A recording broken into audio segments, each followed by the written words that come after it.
दुनिया में एआई ने इंसानी वजूद को चैलेंज किया हुआ है। अब खलाई मखलूक के दुनिया में मौजूदगी के खदशात जाहिर किए जा रहे हैं। इंसानी वजूद के मुस्तकबिल पर एक बार फिर सवालात खड़े हो गए। थाईलैंड का एरिया 51 खलाई मखलूक की आमाजगा समझा जा रहा है।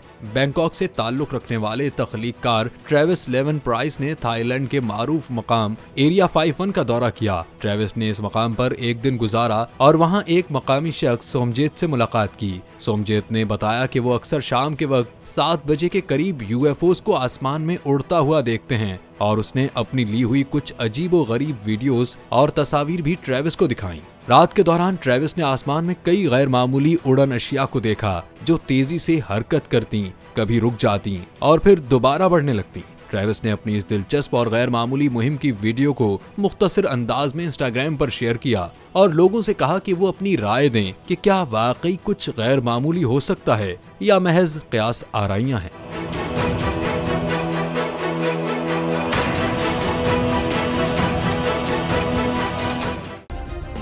सब्सक्राइब करें और बेल दबाएं ताकि कोई खबर रह न जाए।